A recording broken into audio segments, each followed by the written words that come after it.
up for Anika Zepp. I don't think I remember any of my own presentation, only the things I loved about everyone else's, so this will be tricky. So in 2017, I, just like Charlotte on Sex and the City, started to begin my conversion journey so that my husband could stomp on this glass at his wedding like he had always dreamed. Also for more profound reasons, of course. But if you didn't watch Sex and the City in depth over and over again, you may not know that the conversion process is typically pretty religious.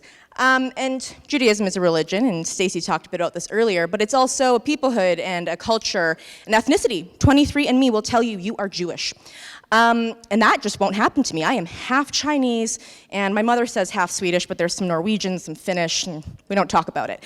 But the point of this is, I couldn't quite figure out how to be Jewish beyond religion. So I thought about my ethnicity and my identity, and, well, how do I be Chinese? Well, we go for dim sum. This isn't dim sum, this is in Israel, but you stuff people until they feel visibly sick. And that is how you show people, this is my culture and I love you, right?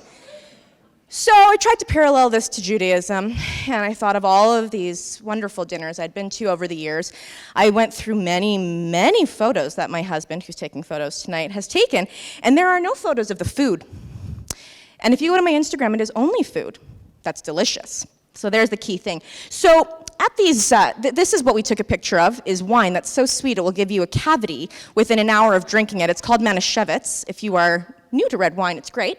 But the other things on the table are gefilte fish, which is basically like a fish hot dog, this like shape of a grenade and kind of pickled, or chopped liver, which my mother-in-law makes the best chopped liver, but it's chopped liver.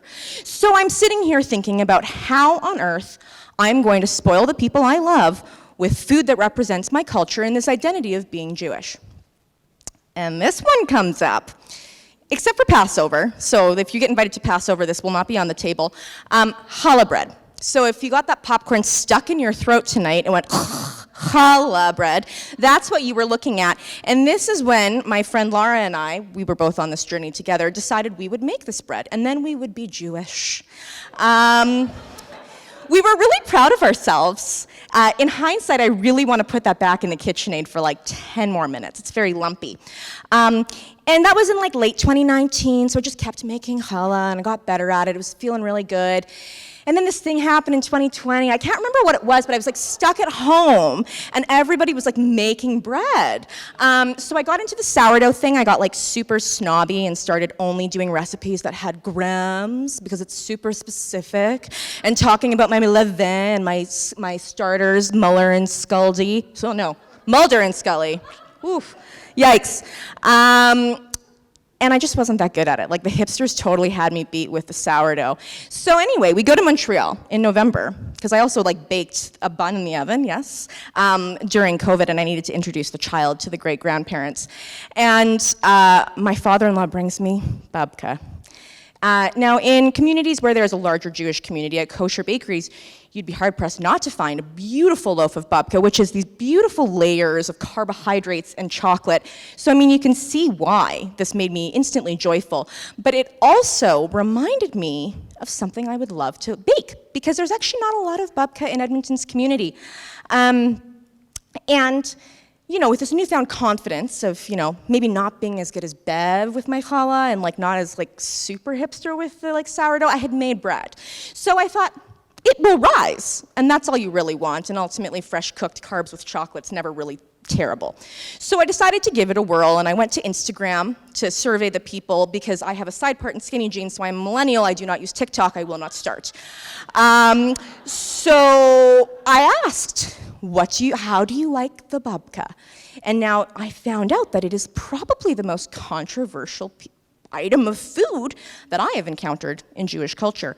Do you want it light and fluffy, where it's mostly bread with some chocolate marbled, or do you want it dense like a brick, like 8 slides ago, basically fudge with some woven in carbs? That is the right answer. I did a number of polls. There is chocolate filling and cinnamon filling. You can put a streusel on it. If you don't like streusel, I don't like you.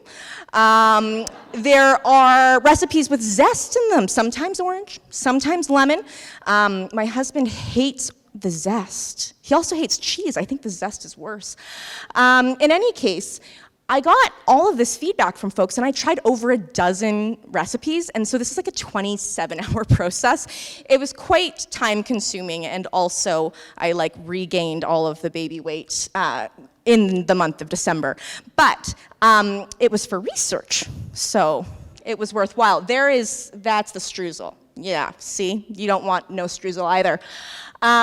But ultimately, I got kind of good at it, dare I say, and it got to a point where I'd post only the good ones on Instagram, and people would comment saying they wanted me to deliver it to them, or they wanted to come over and for me to bake, and I mean, it's kind of tedious, but the ego appreciates it, you know? So I kind of baked more. I think I've probably baked, 40 or 50 loaves since this began in late November. They look good, right? So anyway, all of this tying into this title, Balaboosta. A lot of you may have not heard that term. It's Yiddish. We saw chutzpah earlier tonight, mensch, schlepp. Those are all terms that we're familiar with, thanks to Seinfeld. But the Balaboosta is the perfect housewife, or ideal, whatever. My husband buys me this book.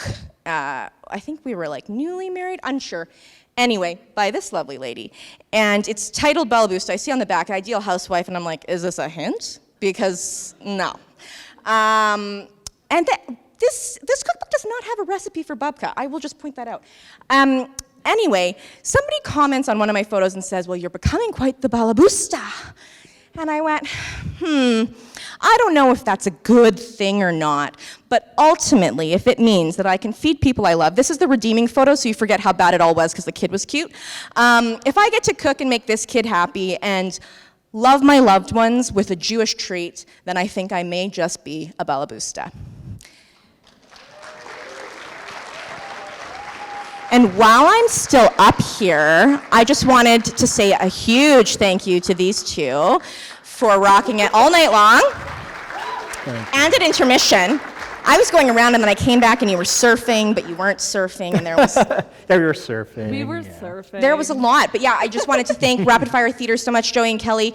Awesome, awesome, awesome. Thank you so much, So- Anika. Thank you for having us. Thank you Yeah. for that amazing presentation. Oh, wow. Yeah, that Yeah. bread looks incredible. Yeah, that was awesome. I didn't bring it. I should have incentivized people with an Instagram contest. Oh, my goodness. Next Next baking time, next project. time. But yeah, a huge thank you to these two. So.